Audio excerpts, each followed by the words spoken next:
I straightened my simple black dress, feeling distinctly out of place amid the crystal glasses and fine china that adorned my parents' dining table. Another lavish family dinner where I'd be reminded exactly where I stood in the hierarchy of success. "Emma dear, pass the salt." My mother's voice carried that familiar note of disappointment she'd perfected over the years. The same tone she used when telling her friends that her only daughter was still just a secretary. My brother Michael sat across from me, his custom Italian suit practically gleaming under the chandelier light. Next to him, his wife Sophia adjusted her diamond necklace while their perfect children sat quietly, already trained in the art of family superiority. "So Michael," Dad began, his chest puffing with pride, "tell us about this merger you're working on. Biggest deal of the year, isn't it?" Michael's smile widened. "Global Tech and Harrison Industries. $2 billion deal, Dad. The papers are being signed tomorrow morning." He took a slow sip of his wine, savoring not just the taste but the moment. "Of course, being chief financial officer means I'm handling all the major negotiations." "That's wonderful, darling." Mom beamed. "And Peter?" He turned to my other brother. "How's the legal department treating you?" Peter straightened his tie. "Made senior partner last month. Youngest in the firm's history." I quietly ate my salad, trying to make myself invisible. But of course that never worked in this family. "And Emma?" Mom's attention suddenly landed on me like a spotlight. "Still working as a secretary, dear?" Before I could answer, Michael let out a laugh that felt like a slap. "She's not just any secretary, Mom. She's an executive assistant." His voice dripped with mockery. "To some consulting firm nobody's ever heard of. Phoenix Consulting Group," I said quietly, but nobody seemed to hear. "She's just a secretary," Michael continued, talking about me as if I wasn't there. "While we're all executives. But hey, someone has to make the coffee, right?" Laughter rippled around the table. Even the children smirked, already learning that Aunt Emma was the family joke. I started to speak, but Peter cut me off. "Hey, maybe you can apply at Harrison Industries after the merger. I hear they have great benefits for support staff. Though." He paused, examining me with faux concern. "You might want to upgrade your wardrobe first. That dress looks like it came from a department store." It was a $3,000 Alexander McQueen I'd bought myself after closing my first major deal, but I didn't bother correcting him. Let them think what they wanted. "I'm doing fine where I am," I said simply. "Oh honey," Mom reached across to pat my hand. "You don't have to pretend with us. We know times must be tough. Maybe if you'd finished your MBA instead of dropping out." "I did finish it," I said. "Night classes. 3 years ago." Michael nearly choked on his wine. "Wait, you got an MBA? But it's not like you need one to schedule meetings and order lunch." I thought about my office on the top floor of the Phoenix building. About the teams of analysts who reported to me, the billion-dollar deals I'd orchestrated, the companies I'd transformed. About how tomorrow morning, my signature would be the only one that mattered on the global tech merger papers. But instead of speaking, I just smiled and asked Mom to pass the potatoes. "Well," Dad cleared his throat, clearly ready to move on to more important matters. "Michael, tell us more about tomorrow's meeting. This merger will make the family proud." As Michael launched into another self-congratulatory speech about his role in the deal, I checked my phone under the table. A message from my assistant glowed on the screen. "Everything's set for tomorrow's 9 a.m. meeting. The Harrison Industries team is nervous about the last-minute changes you requested. Should I tell them it's non-negotiable?" I typed a quick yes, and slipped the phone back into my pocket, hiding my smile behind my wine glass.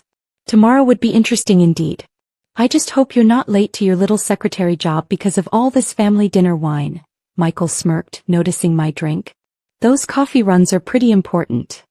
If he only knew I owned the building where he was signing the papers tomorrow. That every aspect of this merger had been orchestrated by Phoenix Consulting Group. By me. But for now I just nodded demurely. "Don't worry about me, Michael. I wouldn't miss tomorrow for anything in the world." The next morning I arrived at Phoenix Consulting Group's headquarters an hour early. The sun was just rising over the city skyline, casting long shadows through the floor-to-ceiling windows of my private elevator. I smiled, remembering Michael's sneer about coffee runs. If only he knew this entire building belonged to his little secretary sister. "Good morning, Miss Phoenix," my assistant James greeted me as I stepped into my top-floor office. Only a handful of people knew that Emma Carlton, the secretary my family mocked, was actually Emma Phoenix, founder and CEO of one of the most powerful consulting firms in the country. The Harrison Industries team arrived early, James continued. They're quite nervous about the changes you demanded to the merger terms. I nodded, setting my briefcase down on my desk. And my family? Your brother Michael is in the main conference room, trying to convince our junior associates to let him speak directly with the CEO. James couldn't hide his smirk. He's been quite insistent. I'm sure he has. I pulled out a small mirror, checking my appearance. Gone was the intentionally understated dress from last night. Today I wore a perfectly tailored Chanel suit, Louboutin heels, and the diamond earrings I'd bought myself after my first billion-dollar deal. How long has he been waiting? 20 minutes. He's mentioned his CFO title approximately 12 times. I took a slow sip of my coffee, premium Brazilian roast, not the cheap break room stuff Michael probably imagined I served. Let's make it 30. Sometimes a little humility is the best teacher. While I waited, I reviewed the final merger documents. The terms were brutal but fair. Global Tech, the company Michael thought he was acquiring, was actually one of my shell corporations. Once the papers were signed, Harrison Industries would become a subsidiary of Phoenix Consulting Group. Michael wouldn't just be losing his CFO position. He'd be working for his little sister. At precisely 9 a.m. I gathered my files and headed to the conference room. Through the glass walls I could see Michael pacing, his perfect suit already showing signs of stress. Peter sat nearby, frantically flipping through legal documents, probably trying to figure out how they'd missed Phoenix Consulting Group's quiet acquisition of Global Tech. I paused outside the door, remembering all the family dinners where they'd talked over me, all the snide comments about my career, all the times they'd made me feel small. This wasn't about revenge. It was about respect. The CEO will see you now, James announced, opening the door. Michael spun around, ready to unleash his executive authority. The words died on his lips as I walked in. Emma. Peter dropped his pen. What are you doing here? This is a private meeting. I walked calmly to the head of the table, setting my files down with practiced precision. Good morning, gentlemen. Shall we begin? Begin? Emma, you need to leave. This is an executive-level meeting. Michael's face had turned red. Go get your boss some coffee or whatever it is you do. I sat down, folding my hands on the table. I am the boss, Michael. Emma Phoenix, founder and CEO of Phoenix Consulting Group. But you know me better as just a secretary. The silence that followed was absolute. Michael's mouth opened and closed like a fish out of water. Peter had gone pale, probably remembering every condescending comment he'd ever made.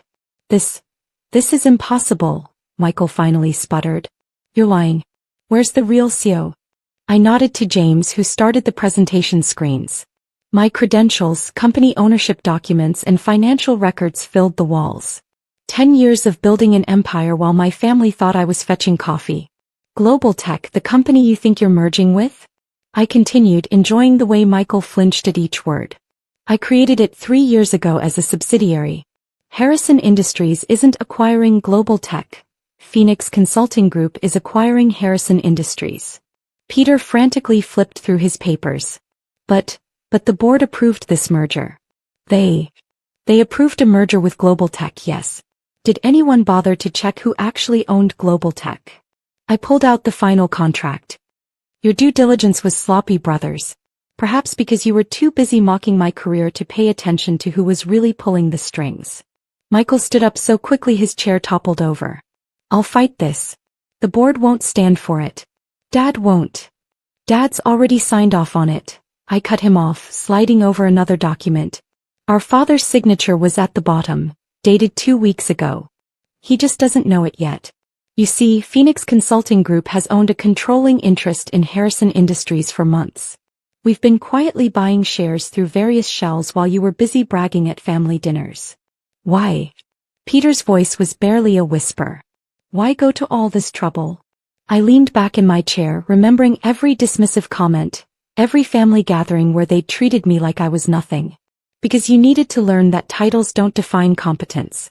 That treating people as beneath you because of their job title says more about you than them. So what now? Michael had collapsed back into his chair, his arrogance deflated. You're firing us? No, I smiled. That would be too easy. You're both staying on with reduced roles and new supervisors. Young, ambitious people who started in support staff positions.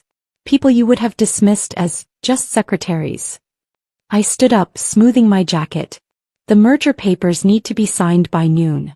I suggest you take some time to read them carefully, especially the parts about your new positions. James will show you to a smaller conference room. I believe the coffee maker there is still working in case you need to practice your new skills. As I walked out, Peter called after me. Emma, wait. Does Mom know? Does anyone in the family know? I paused at the door. They will soon. I believe Mom's planning another family dinner this Sunday. I think I'll attend after all. I just bought a new dress for the occasion. From a department store, of course. The rest of the day passed in a blur of signatures and legal formalities. By 5 p.m., Harrison Industries was officially part of Phoenix Consulting Group.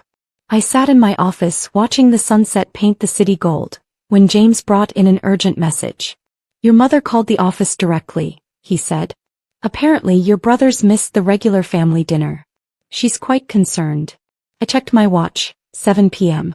Michael and Peter were probably still sitting in their offices, trying to process how their secretary sister had outmaneuvered them. Should I have told them? I wondered aloud.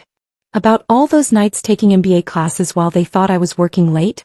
About starting Phoenix from my tiny apartment, building it client by client while they mocked my little secretary job? James shook his head. They wouldn't have believed you anyway. Some people can only learn through experience.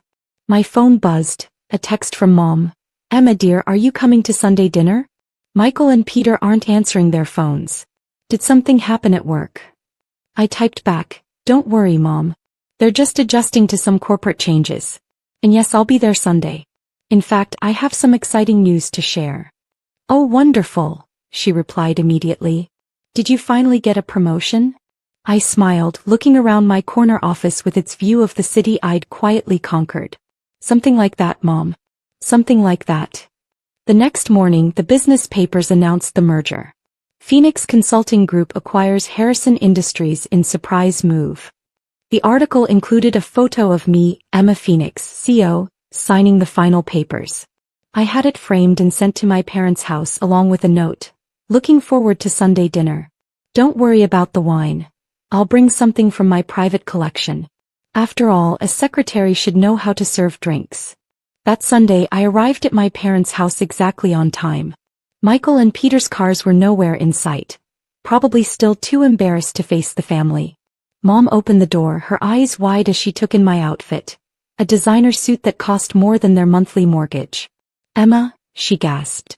Is that you in the newspaper? The one about Phoenix Consulting Group.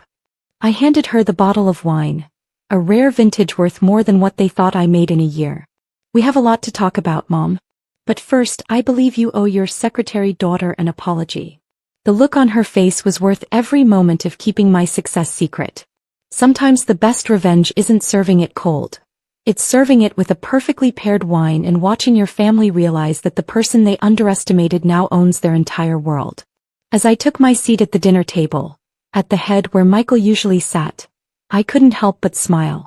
Success tastes sweetest when seasoned with justice, served with a side of humble pie, and garnished with the perfect amount of irony. So, I said, raising my glass. Who wants to hear about my little secretary job?